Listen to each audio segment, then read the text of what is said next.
Alhamdulillah, wassalatu wassalamu ala afdali rasulillah wa ala alihi wa sahbihi wa man tabi'a hudah. Amma ba'du, Allahumma allimna bima yanfa'una wanfa'na bima 'allamtana ya arhamar rahimin. Allahumma rabbana zidna ilman nafi'an warzuqna fahma. Allahumma ja'al jam'ana mafhuman wa tafarruqana min ba'dihi ma'suma. Allahumma ja'al al-Qur'ana hujjatan lana la 'alaina ya arhamar rahimin.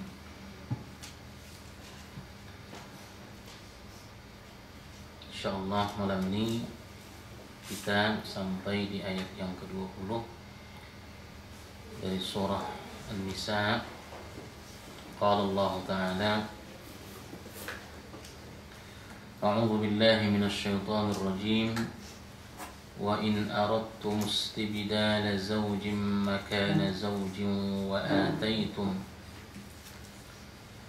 ataytum ihdahunna qintaran fala ta'khudhu minhu shay'an ata'khudhunahu buhtanan wa ithman mubina wa kaifa ta'khudhunahu wa qad afdha ba'dukum ila ba'din wa akhadna minkum mitsaqan ghalidha. Qala Allah Ta'ala, wa in aradtum istibdala zawjin, dan jika kalian menginginkan istibdal, mengganti istrimu dengan istri yang lain,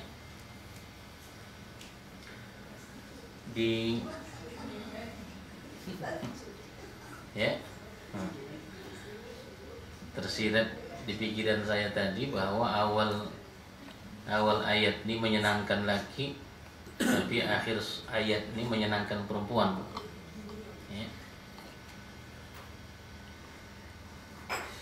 Di ayat kita sebelumnya sudah kita jelaskan bahwa bila orang memahami ayat 19 itu dengan baik, seperti atau sekurang-kurangnya seperti yang kita jabarkan, maka kita katakan tidak akan ada suami yang menceraikan istrinya. Tapi kadang-kadang kenyataannya tidak seperti itu. Ada kadang-kadang pernikahan itu yang memang tidak bisa dipertahankan lagi, disebabkan alasan tertentu dan sebagainya, yang pada akhirnya pernikahan tersebut berakhir dengan jalan talak. Maka kalau memang sudah tidak bisa dielakkan lagi, terpaksa bercerai,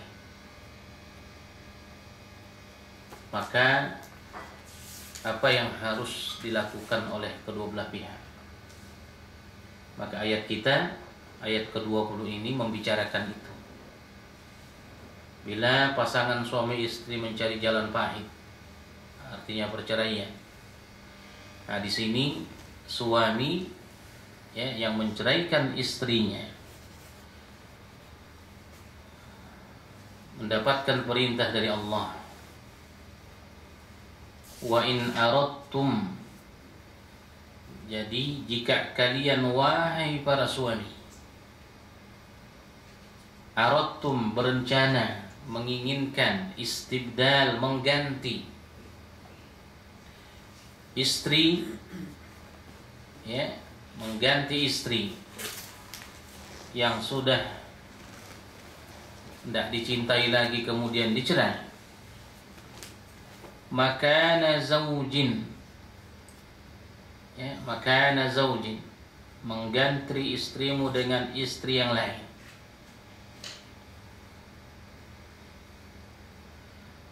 Apa kata Allah?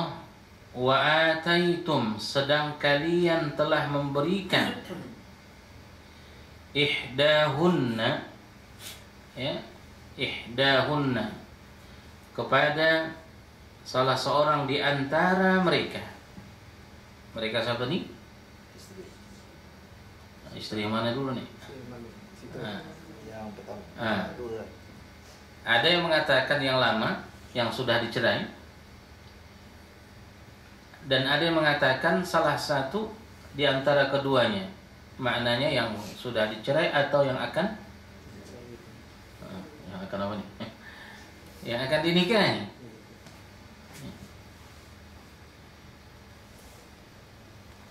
Qintaran, itu harta yang banyak. Maknanya mahar, pemberian suami kepada istrinya. Kata Allah, fala ta'khudhu minhunna syai'an, maka janganlah kalian ambil, ya, apa yang telah kalian berikan itu sedikit pun. Nah, ini dia hukum atau perintah Allah kepada para suami yang telah menceraikan istrinya. Maka tidak boleh si suami tadi mengambil kembali apa yang telah dia berikan kepada istrinya sedikit pun. Minhu di situ, min kata para ulama takliliyah, syai'an, oleh sedikit pun, karena itu sudah menjadi harta mereka, sudah menjadi hak mereka.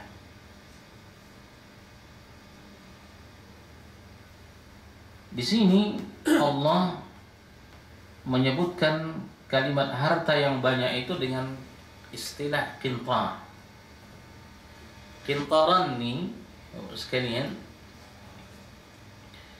ini adalah, kalau orang Indonesia bilang, pundi-pundi yang terbuat dari kulit. Karena orang dulu kan belum punya bank, belum punya tempat penyimpanan seperti sekarang, sehingga kebiasaan mereka menyimpan harta mereka itu, ya, di dalam kulit binatang.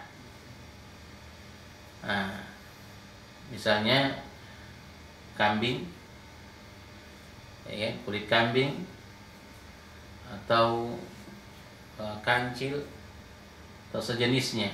Tapi kalau qintaran, ini adalah tempat penyimpanan duit yang terbuat dari kulit sapi. Makanya karena itu diungkapkan qintaran, harta yang pemberian yang banyak, al-malul katsir. Itu dia.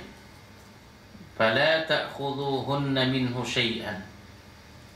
Jadi pemberian yang banyak tuh, yang telah diberikan kepada istri kemudian dicerai, maka jangan diambil lagi sedikit pun oleh para suami. Dari kalimat qintaran ini juga ada hukum lain sekalian, bahwa para ulama mengatakan tidak ada batas minimal atau maksimal dari mahar. Okay? Tidak ada batasnya, tidak ada ukuran sedikitnya, dan tidak ada juga batas ukuran banyaknya. Jadi di sini bebas, berpulang kepada kesanggupan, ya, berpulang kepada kesanggupan. Maknanya mahar itu boleh diberikan, ya, banyak, dan boleh juga sedikit. Itu yang dipahami para ulama dari kalimat qintar. Karena itu Umar ibn al-Khattab radhiyallahu anhu pernah dia berkhutbah di Madinah di mimbar Nabi sallallahu alaihi wasallam, ya.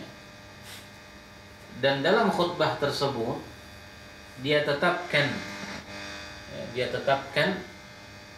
mahar tidak boleh melebihi saya lupa ukuran yang dia tetapkan. Kemudian Umar ibn al-Khattab mengatakan bahwa kalau kita tengok Rasulullah sallallahu alaihi wasallam ketika dia menikah, begitu juga putrinya, semua mahar-mahar istrinya, mahar putrinya itu adalah sedikit. Itulah yang menjadikan Umar, ya, menetapkan mahar saat itu tidak boleh tinggi-tinggi. Sedangkan orang yang paling baik di muka bumi ini pun mahar mereka sedikit. Nah, kemudian ada seorang wanita, setelah dia mendengarkan apa yang ditetapkan oleh Umar, dia protes, ya Amirul Mukminin, bahwa Al-Quran yu'tina, maknanya Al-Quran menetapkan bahwa para wanita bisa mendapatkan banyak dari mahar, bukan seperti yang engkau sudah tetapkan. Wa anta tuharrimuna, sedangkan engkau menghalangi kami dari mahar yang banyak itu. Jangan engkau lakukan macam itu, kata seorang perempuan tersebut. Nah, baru dia baca ayat ini, ya, baru dia perempuan itu membaca ayat ini, ihdahunna qintaran. Setelah Umar mendengarkan ayat ini dibaca oleh perempuan tadi, apa kata beliau? Ya, asabat imra'atun wa akhta amirun, dia bilang, telah benar perempuan tersebut dan salah pemimpin kalian. Macam itu. Jadi dari sini kata para ulama bahwa batas mahar itu tidak ada. Cuman, ada cumannya. Agama kita menyarankan kita, menyuruh kita, ya, untuk taqlilu al-mahar. Maknanya mahar itu jangan mahal-mahal sehingga menyulitkan para suami, ya, menyulitkan para lelaki. Nah, karena kadang-kadang, dan bukan kadang-kadang, bahkan sudah menjadi kenyataan saat ini, ya, di masyarakat kita banyak orang tidak bisa menikah karena tingginya mahar tersebut, terutama negara Arab, ya, terutama negara Arab. Nah, itu dia. Bahkan Nabi dalam hadis mengatakan bahwa makna hadis itu seabdul wanita adalah yang sedikit maharnya. Tapi sedikit di sini bukan kita bilang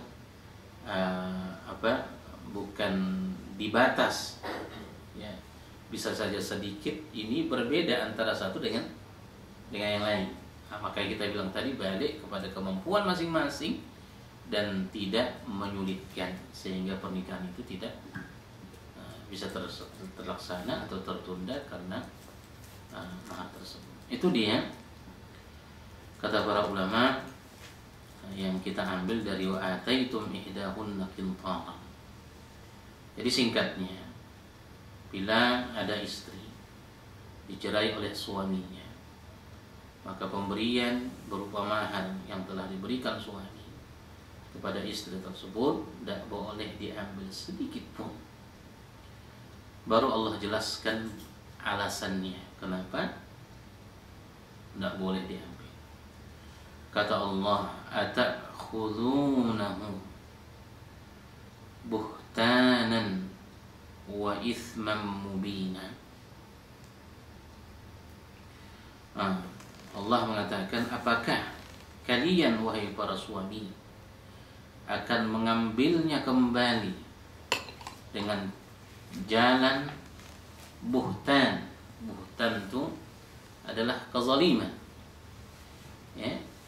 Wa ithman mubina, dan menanggung dosa yang nyata. Nah, dari sini para ulama mengatakan bahwa bila ada suami mengambil apa yang telah dia berikan kepada istrinya yang dia cerai, maka apa yang dia lakukan itu adalah perbuatan buhtan. Buhtan ini sekalian itu diambil dari kata bahata, ya. Bahata ini kalau kita tengok dari kacamata lughah, itu maknanya adalah perbuatan yang membuat orang terheran-heran. Oke, perbuatan yang membuat orang terheran-heran. Jadi tapi terheran-heran maksudnya di sini bukan takjub, ya, bukan merasa kagum, tapi di sini terheran-heran menunjukkan bahwa perbuatan tersebut sepatutnya tidak dilakukan oleh siapapun.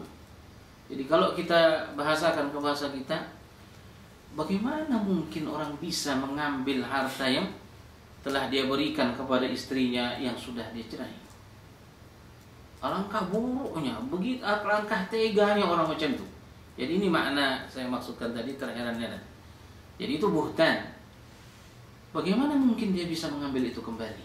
Nah, itu kira-kira ditafsirkan oleh para ulama zulman. Maknanya suami yang mengambil mahar yang telah dia berikan kepada istri yang dicerai, perbuatan itu adalah perbuatan zalim yang luar biasa di mata Allah. Wa ithman mubina, dan itu adalah dosa yang sangat nyata.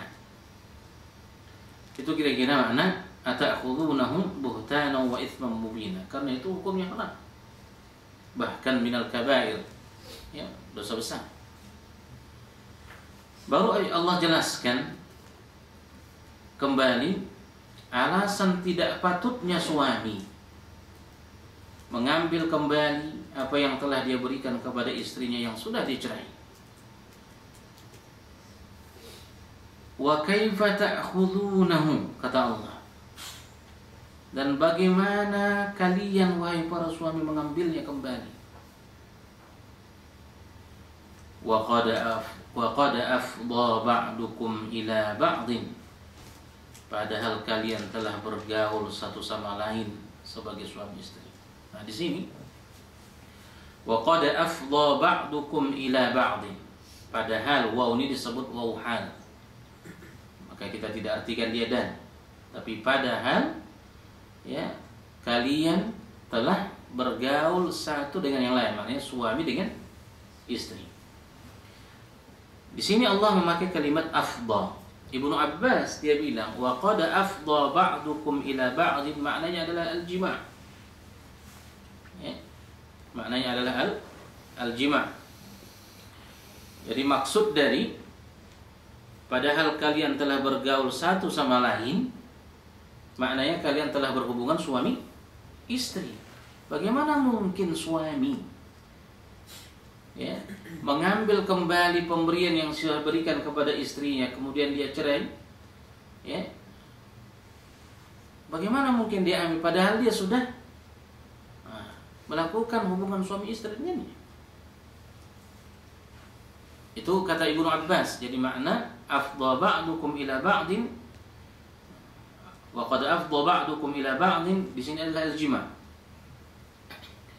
Karena itu Ibnu Arabi rahmatullahi alaihi dalam kitab dia Ahkamul Quran, dia bilang bahwa sekali saja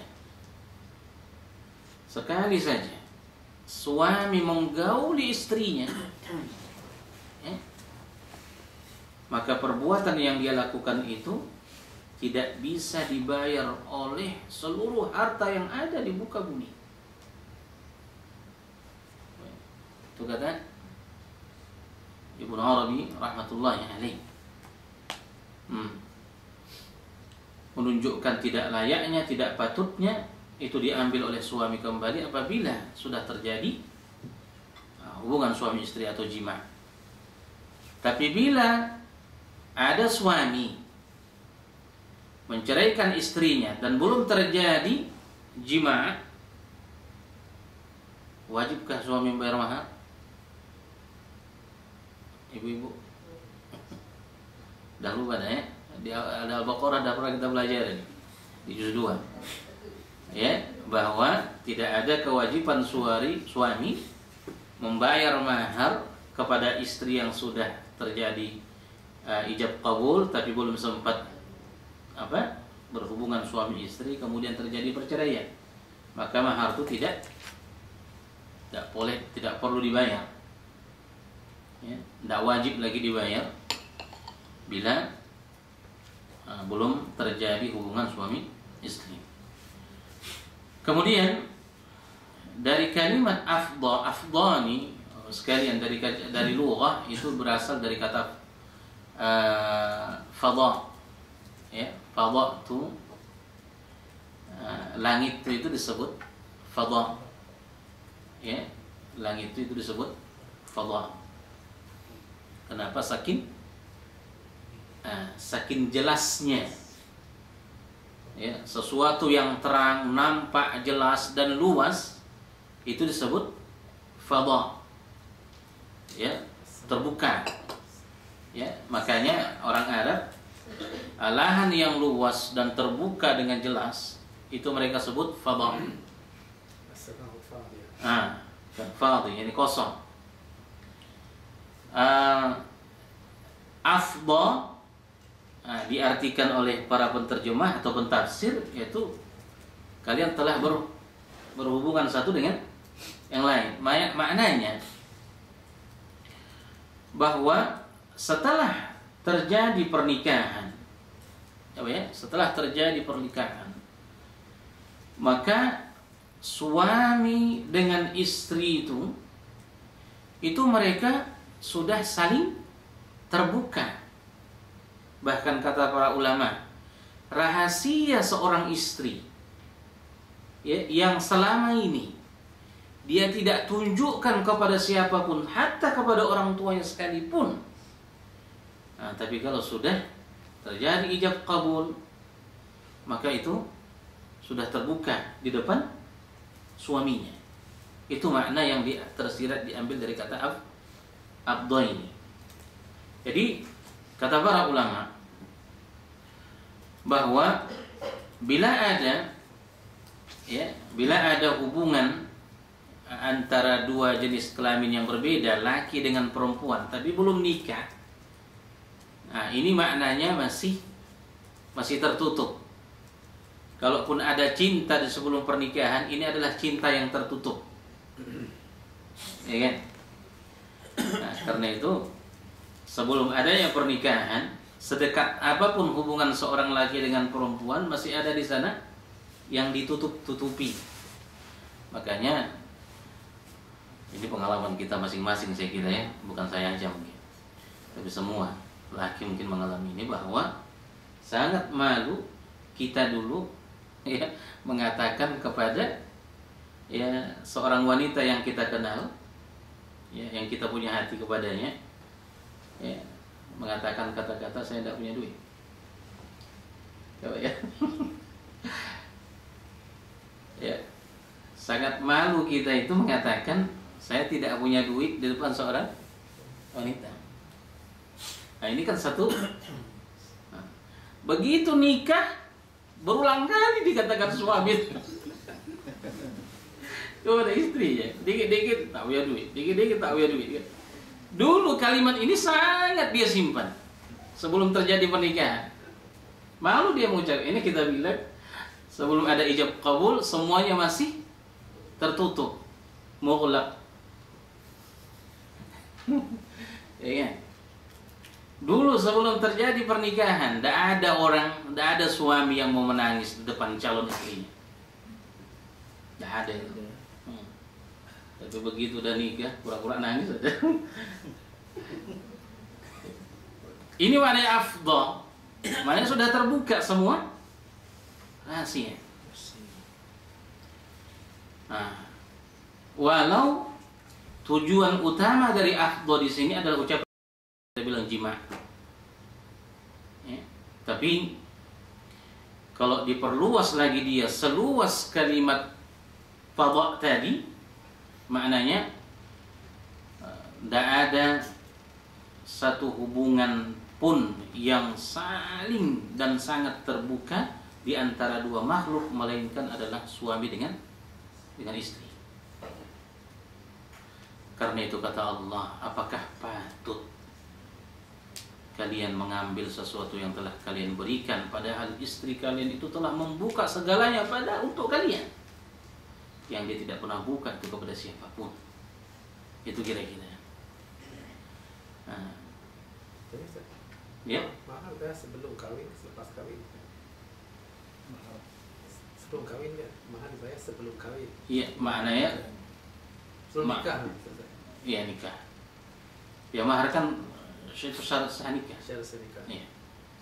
Jadi cuman dari sini para ulama mengatakan mahar bukan harga wanita. Oh ya. Mahar bukan harga. Ya, mahar bukan harga. Cuman mahar ini bisa tunai, bisa hutang, Pak. Tapi dia harus dibayar. Tapi dia bisa tunai saat akad tuh kita ucapkan sekian, dan bisa juga kita ucapkan harganya tapi utang. Ya. Kalau bercerai, jadi tak bayar utang. Lah, kalau sudah kalau sudah kita berhubungan suami istri dan mahar belum kita bayar, itu tanggungan kita. Ya, di hadapan Allah sampai itu kita bayar. Bahkan Ibnu Arabi ketika dia tafsirkan ayat ini, dia tuliskan itu ada saya lupa, salah seorang sahabat yang menikah dengan Rasulullah menikahkan salah seorang sahabat dengan seorang wanita yang pada saat akad itu tidak disebutkan mahar sampai wafat,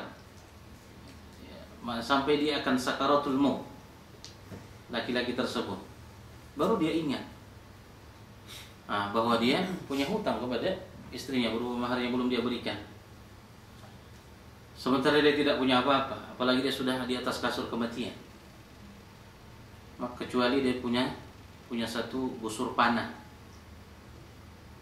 Itulah mahar wanita itu dia berikan. Kemudian wanita itu menjualnya dengan harga yang mahal. Mana itu utang?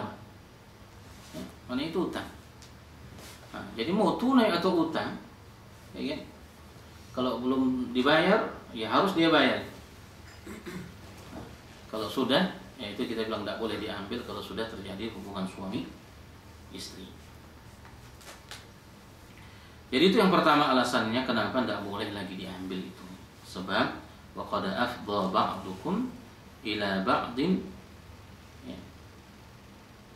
Kemudian alasan kedua, wa akhadna minkum mitsaqan ghalidha.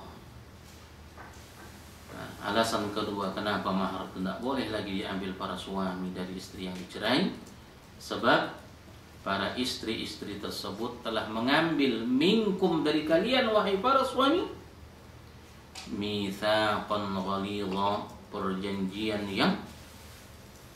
yang sangat kuat atau ikatan yang sangat kuat. Jadi mitsaq ini kan perjanjian, dan sudah kita jelaskan minggu yang lalu bahwa mitsaq ini adalah ikatan yang kuat, yang mitsaq ini hanya dipakaikan kepada satu hubungan suami istri. Jadi akad itu disebut mitsaq. Kemudian perjanjian seorang hamba di hadapan Allah itu juga disebut mitsaq. Kemudian perjanjian para anbiya, para rasul kepada Allah juga itu disebut mitsaq. Jadi dalam 3 hal ini saja Allah memakai kalimat ini, menunjukkan bahwa mitsaq ini sesuatu ikatan yang kokoh, yang sulit diputuskan, yang sulit diputuskan. Dan untuk memutuskannya pun harus ada hukum yang diturunkan oleh Allah kalau di hubungan suami istri yang talak. Jadi alasan kedua kenapa tidak boleh lagi itu diambil, sebab para istri itu telah mengambil janji dari kalian wahai para suami, yaitu akhadna minkum mitsaqan ghalidha, perjanjian yang kuat. Karena itu kata para ulama bahwa sudah kita jelaskan minggu lalu, kalimat mitsaq dalam perkawinan itu kita katakan diikat oleh beberapa ikatan. Satu adalah amanah, bahwa wanita itu, istri itu adalah amanah Allah yang dititipkan kepada suami. Dan kedua adalah amanah orang tua mereka ke kita para suami. Yang ini harus kita jaga. Nah, sebab ini amanah Allah dan amanah orang tua mereka ke kita. Makanya saat diijab qabul itu, kata para ulama kita, itu adalah ikrar para suami kepada wali yang menikahkan mereka ke kita, bahwa dalam ikrar tersebut sekalipun tidak tertulis,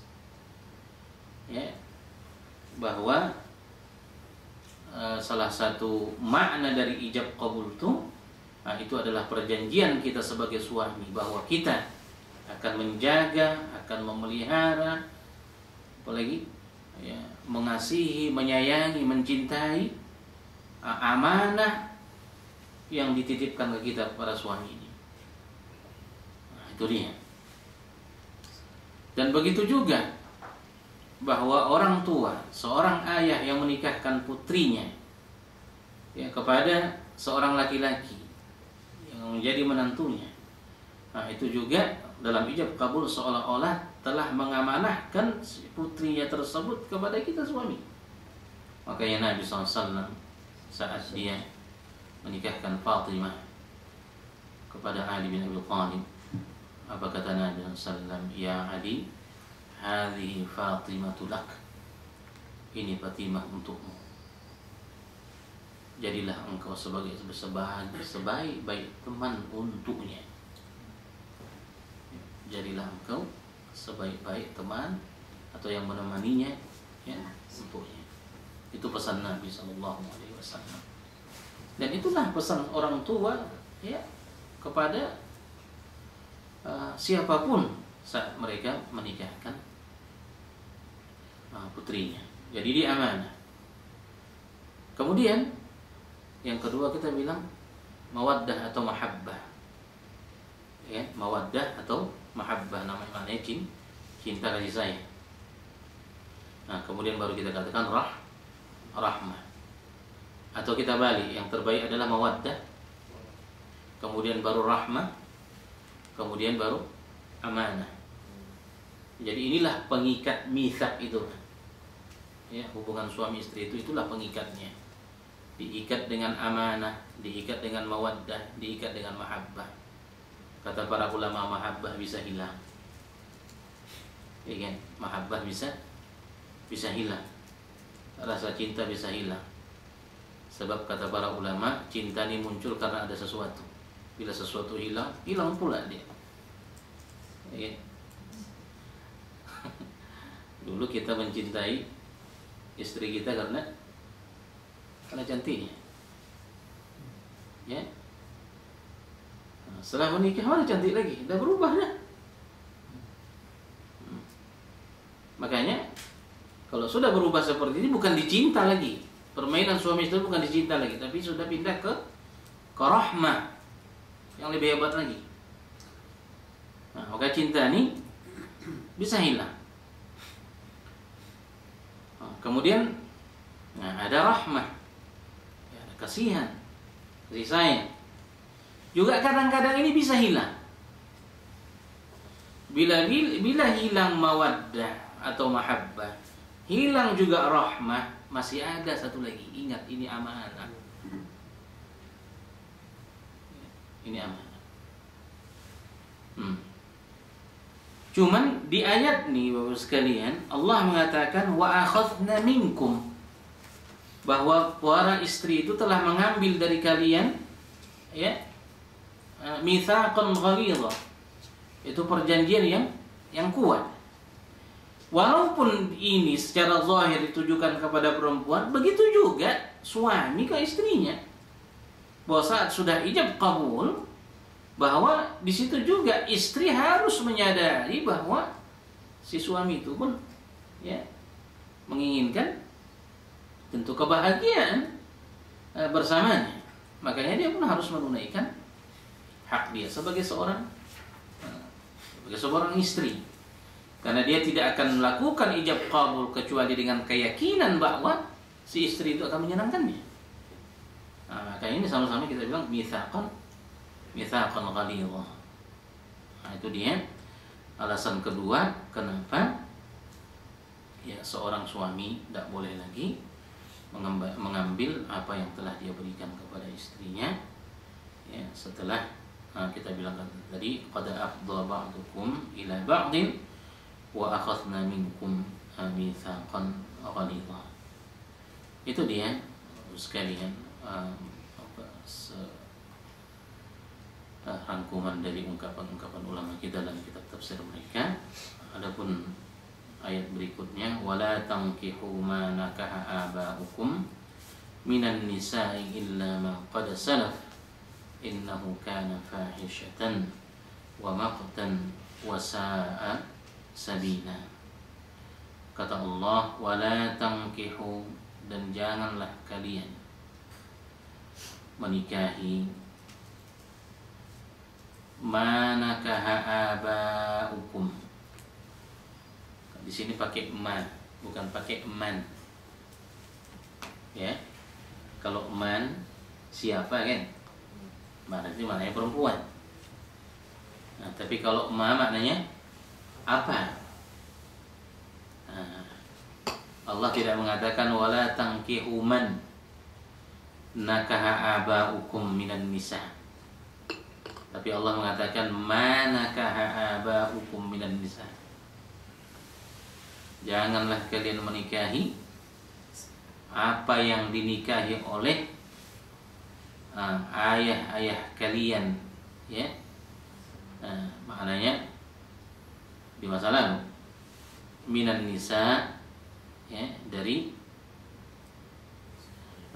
istri-istri, dari wanita, illa ma qad salaf, kecuali ya di masa lampau, maknanya di masa jahiliyah.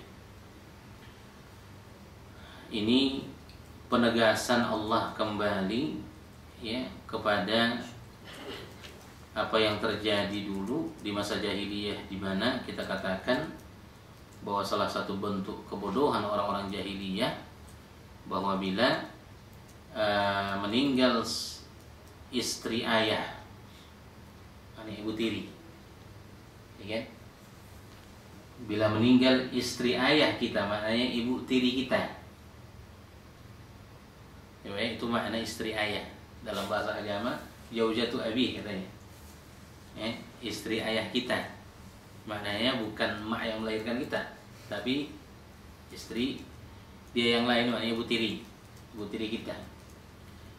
Nah, di mana orang jahiliyah dulu bila ayahnya wafat dan meninggalkan ibu tiri, ya, maka seorang anak langsung melemparkan, kita bilang, pakaiannya ke ibu tirinya. Ya, ini menunjukkan bahwa dialah yang berhak menikahinya. Ini terjadi dulu di masa jahiliyah. Nah, maka setelah datang Al-Quran, Allah larang, wala tankihu ma nakaha aba'ukum. janganlah kalian menikahi apa yang telah dinikahi oleh ayah-ayah kalian dari wanita illa ma qad salaf, kecuali masa lampau, maknanya masa jahiliyah dulu. Dan setelah turun Al-Quran, ya bila ada pernikahan seperti itu harus dicerai. Ya. Itu dia. Kemudian kalimat aba'ukum, aba di sini ayah, kakek ke atas. Ya. Ayahnya ayah, sampai kata itu disebut aba. Maknanya seorang anak tidak boleh menikahi, ya, istri kakeknya atau itu maksudnya. Jadi bukan hanya Sampai pakai nenek itu. iya, baik dari pihak ayah atau dari pihak ibu. Ya, manakah aba'ukum minan nisa illa ma qad salaf. Nah, jadi kita bilang ayat ini turun yaitu menghilangkan kebiasaan apa yang dilakukan orang-orang jahiliyah di masa lalu. Nah, tadi kita katakan di sini Allah tidak pakai man, tapi pakai ma. Jadi seolah-olah yang dikhususkan oleh ayat bukan siapa yang dinikahi, tapi ma, supaya ijab qabul itu tidak terjadi. Jangan ada terjadi pernikahan, ya, antara anak dengan ibu tirinya. Jadi di sini tidak bicara siapa yang dinikahi, tapi bicara kepada ijab qabul itu sendiri, jangan sampai terjadi. Itu kata para ulama kenapa di sini pakai ma bukan man. Wala tankihu ma nakaha aba'ukum minan nisa'i illa ma qad salaf. Alasannya kata Allah, innahu kana fahisha. Nah, ini karena sesungguhnya pernikahan seperti itu adalah fahisyah. Fahisyah ini sudah kita katakan, ini adalah sesuatu yang dipandang buruk oleh agama, ya, dan dipandang buruk oleh akal, dan dipandang buruk oleh adat. Jadi baik adat, akal, apalagi agama memandang sesuatu itu buruk, maka itu disebut fahisyatun. Ya. Wa maqtan wa sa'a sabila. Jadi sesungguhnya perbuatan itu sangat keji dalam pandangan agama, dalam pandangan akal, dalam pandangan adat, dan juga maqtan, dibenci, ya, dan juga dibenci. Kalimat maqtan maknanya dibenci. Karena itu kata para ulama dulu bahwa bila ada anak yang dihasilkan dari pernikahan seperti ini, ya, seorang lelaki menikahi ibu tirinya dan melahirkan anak, maka anak itu pun maktan bagi mereka. Mereka tidak suka. Mereka sendiri tidak suka. Tapi karena memang sudah dasar jahiliyah, tidak ada petunjuk, nah, tetap kebiasaan itu terjadi. Wasa'a sabila, dan itu adalah seburuk-buruk jalan yang ditempuh.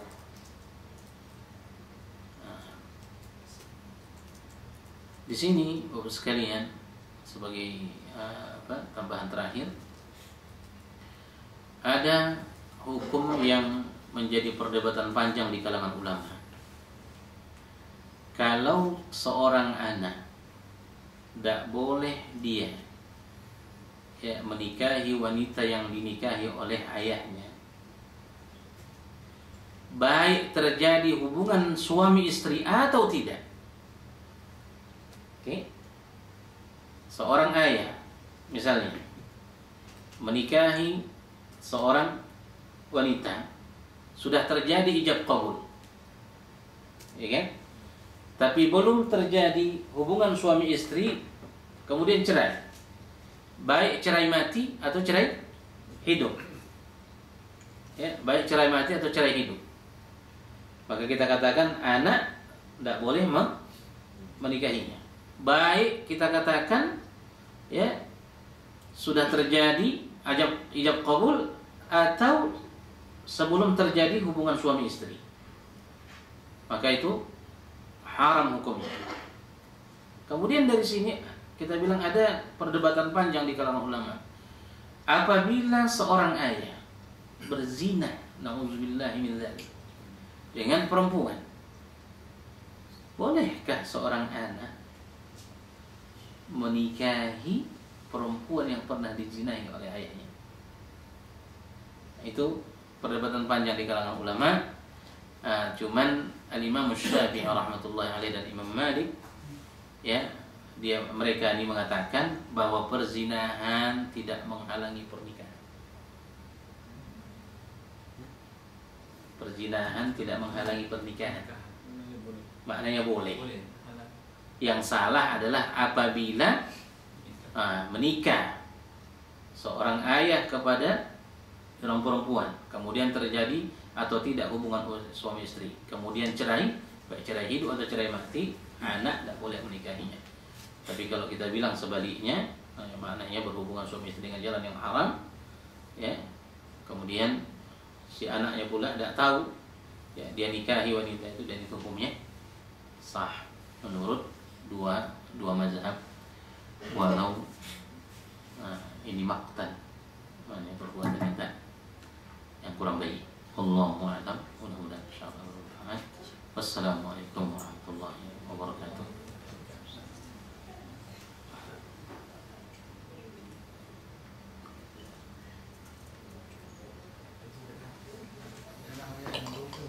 Pasal harta tadi, Iya. walaupun dalam kes nusyus sekalipun, walaupun dalam kes nusyus, begini Pak, kalau masalah yang Bapak tanyakan ini itu di ayat kita yang keberapa? Ayat yang ke-19 sih.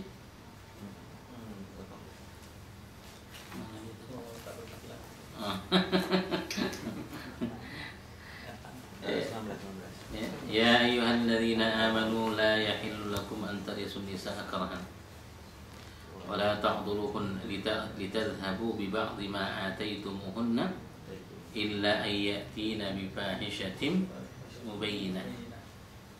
Maknanya bila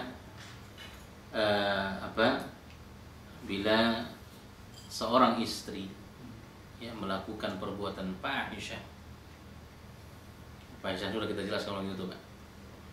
Istri itu berzina, ya kan? Atau fahisyah kemarin ibu, maksudnya ibu harus lebih paham fahisyah ini kan, karena banyak maknanya kan. Meninggikan suara di depan suami. Walaupun benar, walau layak dia marah, tapi tidak boleh tinggi-tinggi suaranya depan suaminya. Itu fahisyah. Apalagi dia punya hubungan lain dengan orang lain, itu juga fahisyah. Nusyuz. Ini apa? Bila ada model istri macam itu, di sini boleh suami minta haknya. kepada suami. Iya, akhlak kepada keluarga suami itu juga fahisyah.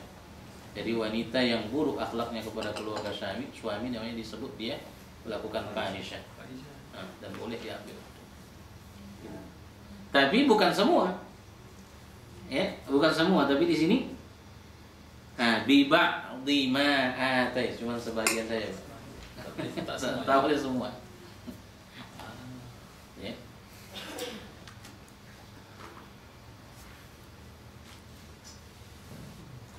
Oke, Allah. Hampir dibayar tuh tak yang bayar. Iya. Kalau seperti itu kasusnya.